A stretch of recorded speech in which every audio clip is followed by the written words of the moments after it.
Hello and welcome to Back-to-Back Horror Stories, where we tell you two different strange and/or creepy stories back-to-back. Now let me ask you a question. Could you secretly have tens, perhaps hundreds of siblings and not even know it? Well, our first story today is about just that. And it's also the headliner as it involves one of the craziest, most horrific genetic-related events in American history. Something that's now the subject of an entire Netflix documentary. But after you're done watching that, just make sure to listen to the next story as well, as that consists of a similar, perhaps even more insane genetic-related event that as of right now is the only one of its kind on all of YouTube. One more thing, if you end up enjoying this video, please make sure to like, comment, and subscribe. Now, let's get started.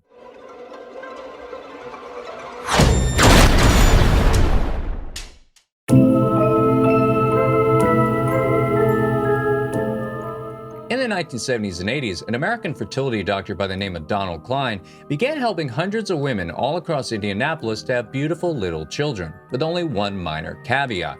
That is, that for many of these women, he secretly used his own seed. When Dr. Cline first started his practice in the year 1979, the field of fertility was still a somewhat rare and novel medical specialty. Very few of the clinics across the United States at the time had any reliable form of frozen bank, so doctors typically found themselves forced to rely on their male medical students to provide them with fresh samples of healthy seminal fluid. In addition, the entire specialty was shrouded in secrecy for various different reasons, and according to a survey from the year 1977, over half of the doctors at the time didn't even keep any records connecting the donors to the children. All factors that, when combined, would later serve to make proving any wrongdoing exceptionally difficult. Regardless, within the span of only a few short years after opening his clinic, Dr. Cline quickly became the most prominent fertility specialist in all of Indianapolis. But little did his patients know about what he was actually doing to get some of them pregnant. In fact, up until the fertility industry finally transitioned to the use of banks and frozen in the late 1980s, a move partly due to the HIV pandemic, he continued to inseminate more and more women with his own seed in this bizarrely scientific manner. Now, to get an idea of what it was like to actually visit his clinic,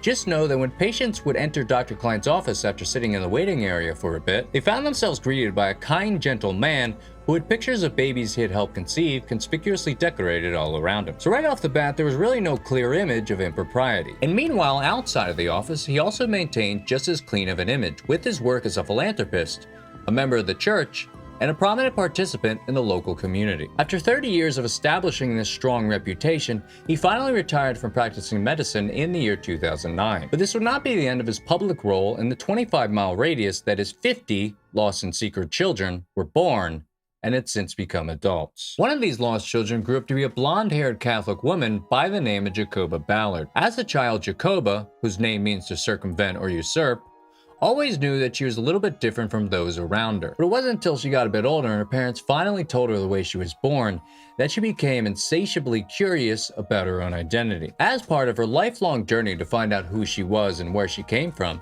one day she decided to take a 23andMe DNA test. After several weeks of excited and fearful anticipation, she finally got the results she had waited for her entire life. But when she actually got on her computer to check them, it ended up being a much bigger surprise than she had paid $100 for. And that's because these results showed her a practically never-ending list of new relatives, including 7 new brothers and sisters, all belonging to the same paternal line, some of whom she had actually already been in contact with through an online forum for adoptees and donor-conceived children. Immediately afterwards, she began pursuing a much more detailed investigation. And after doing more and more painstaking research into her biological background, including having several virtual and real-life conversations with several of her newfound siblings, she, along with the others, ended up coming to an extremely shocking conclusion. That is, that a single Indianapolis fertility doctor by the name of Donald Cline had secretly inseminated dozens of women all across the city with the use of his own seed. As a side note, Jacoba also found it to be interesting that many of the siblings had blue eyes and blonde hair,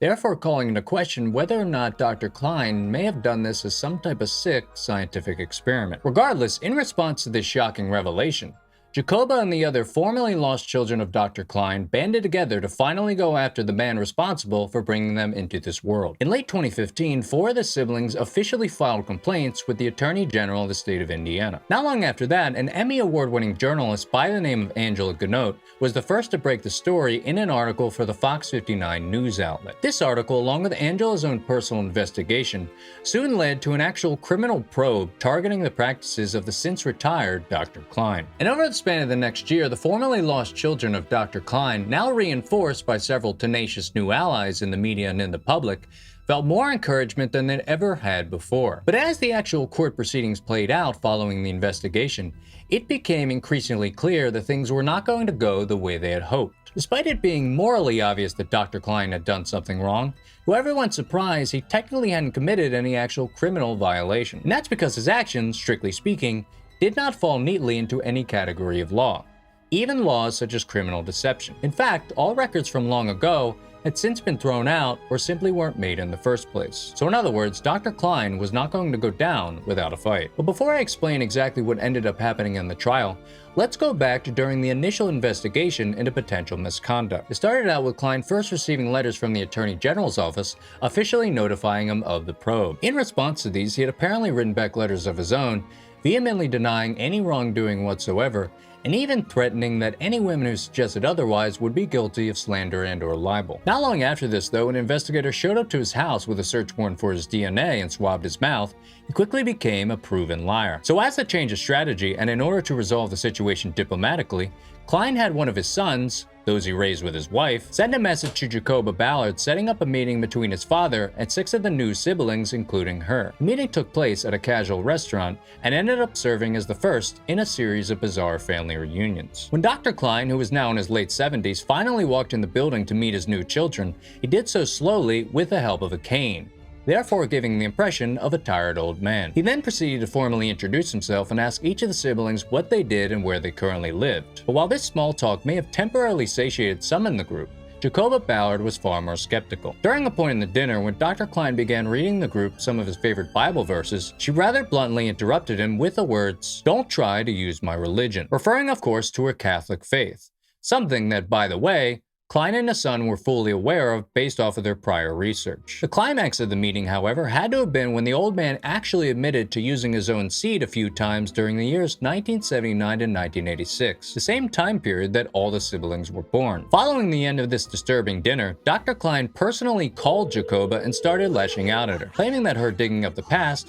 was effectively destroying his marriage. In addition, he once again admitted to using his own seed and used religious quotes to try to deflect from the issue, something that Jacoba felt to be a clear form of manipulation. When the court case finally rolled around, and the prosecutor, a man by the name of Tim Delaney, ultimately failed to come up with any direct charges related to wrongful insemination, his only hope was to rely on Dr. Cline's foolish mistake of writing letters to the Attorney General. That's because these letters claiming he never inseminated any women, and even threatening those who suggested otherwise, ended up being used to justify charges involving obstruction of justice. And although it wasn't exactly what the formerly lost children of Dr. Cline wanted, it was definitely enough to deal a considerable blow to his reputation, as he was stripped of his medical license, forced to pay $500, and even made to serve an entire year of probation. In the years since, Jacoba Ballard and the others have been continuing their journey to figure out who they are and where they came from. But the difference now, compared to several years ago, is that they're no longer doing it alone. In fact, they now even have a yearly family picnic, and as more people take DNA tests every single year, the group is gradually becoming larger and larger. On top of that, several of them have now become advocates for introducing new laws regarding wrongful insemination. And in 2019, a bill was officially passed in the state of Indiana, making what Dr. Cline did officially illegal. Dolly the sheep was born on July 5th of 1996 in Scotland. She was the first female Finnish Dorset sheep and the first mammal to ever be officially cloned. She was cloned by the associates of the Roslin Institute by a process called nuclear transfer, where a cell is taken from a mammary gland. I have no idea what any of that means, but somehow they managed to clone a sheep. In 2002, a company by the name of Clonaid, which is an American-based human cloning organization that was registered in the Bahamas. Why is that important? But apparently the company has philosophical ties with the UFO religion, Raelism. The Raelian movement teaches that humans were created by alien scientists that came to Earth in UFOs called the Elohim. But on December 27th of 2002, the CEO of Clonaid, Bridget Boyce-Lear, held a press conference in Florida and announced the birth of the first ever human clone. Her name was apparently Eve, and she was born through cesarean section after being created by Clonaid. This was done using a device called an RMX 2010, using a similar technique to how Dolly was cloned. I'm very, very pleased to announce that the first baby clone is born. She was born yesterday at 11:55 a.m. in the country where she was born. So this will not give you more details about the location. She's fine. We call her Eve. She then said that Clonaid had 4 other mothers expecting to give birth to clones soon. The second baby that was cloned was apparently born to a Dutch lesbian couple in early January. Then a third baby that was cloned, born around the same time, was said to be a boy. Clonaid said that the baby was healthy and cloned from tissue taken from a Japanese couple's comatose 2-year-old boy who had succumbed to his injuries from an accident 18 months prior. They said a surrogate mother had donated the egg and also carried the child, and that there were 0 problems with the cloned baby. Bridget Boisselier said they had to use a surrogate because the mother was 41 and had a higher chance of miscarriage. She said the cloning of this boy had marked an advance in cloning technology because the DNA of the deceased child was inserted into the egg of a surrogate mother. And originally, with the other 2 babies, they were carried inside of the mother's womb, so they were genetically identical to the mother. On Thursday, January 23rd of 2003,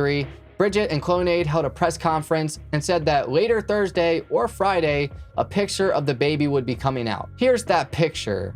Not the greatest quality or angle. And then Clonaid said that 2 more babies would be born sometime in late January. Clones typically aren't what you would think that they are. They're not exact replicas of the person or animal that they're trying to clone. They just use the same DNA. They don't usually end up looking or acting like the original. So just bear that in mind when thinking about cloning technology, because clearly with animals, it's worked. This entire debacle started to bring a crazy amount of attention and also a very heavy amount of skepticism. Obviously, people wanted to see the babies in person to verify any of the claims that Clonaid had made. But every time they said they would show the babies, something got in the way. When Eve was born, Clonaid promised DNA testing to prove that she was a clone. Then they went back on their statements and said that Eve's parents didn't want that to happen. An independent journalist, whose name I couldn't find, was set to oversee the DNA testing to verify Clonaid's claims. But he had to abandon his effort, and he could not rule out the possibility of an elaborate hoax intended to bring publicity to the Raelian movement. So the first baby, Eve, was never proven to be real. Clonaid never provided any physical proof or DNA evidence that the babies actually existed. The only thing anyone had to go on was a bad picture and no proof. On Wednesday, January 22nd of 2003, a Fort Lauderdale judge ordered Bridget Boisselier to appear in court the next week to answer questions about the first human clone and whether or not it truly exists. At this point in time, Bridget refused to provide any evidence of where Eve lived or any evidence that she even existed. The attorney of Clonaid, Jonathan Schwartz, had vowed to fight the order, and that Bridget had always said that the child has never been, was not born, was not conceived in Florida. He said, "That's why we believe this particular court is not the appropriate jurisdiction." At this point in time, the judge, John Frusciante, had no idea where Bridget was, and he suspected her to be somewhere in Canada. The vice president of Clonaid, Thomas Koenzig, testified in a telephone call with the judge, and he said that there is no registered company called Clonaid anywhere in the world, and he does not get a paid salary. He was also going back and forth on his words, saying that Clonaid was real and that it wasn't real. He was very inconsistent. Then the next week, on Wednesday, January 29th of 2003, Bridget Boisselier appeared in court. She went under oath, and this was the hearing about whether or not Florida should appoint a guardian for the child if the child exists. She said that the baby was now in Israel and is being taken care of. She offered zero proof that the babies were clones or that they ever existed in the first place. Bridget said that even she hasn't seen Eve in person, only through a video. Judge Frusciante had enough and said, "At this point, I will not give any more credibility to this situation than it has already been given." And then the case got immediately thrown out of the courtroom. Then in 2018 to 19, rapper Kid Buu had said that he had been cloned by Clonaid and tried to offer proof, but it's not the best. As for whether or not Clonaid is real or if a human has ever actually been cloned, That's up for a lot of speculation. Clonaid had said that they went through 3,000 trials using cow eggs and human cells to form dividing embryos, which were then destroyed. They said they fused 200 human eggs with adult cells and only got 10 that appeared normal, and 5 of them implanted successfully. As for the other 190 babies, it's believed that just like animal cloning, a lot of them may have been either very deformed or came out monstrous. Even Saturday Night Live ended up making a little skit about this. Here's the clip. Last Saturday, Clonaid, a group that believes life on Earth was created by aliens, claimed that they had cloned the first human baby. Here to defend that claim is Clonaid president Brigitte Boisselier and the founder of the Raelian cult, a man known as Rael. Not too much else about Clonaid has been released since. It's kind of been pretty dormant since 2003, and then when Kid Buu came out with his little debacle. But what do you think? Do human clones exist? Is Eve walking among us right now? All right, guys, that's going to do it for us today. If you like this video and want to see more of our content, our TikTok and our Instagram account is in the bio. Also, if you have any idea for content you'd like us to make in the future, please let us know in the comments below, and it could end up being in a future video. Thank you for watching.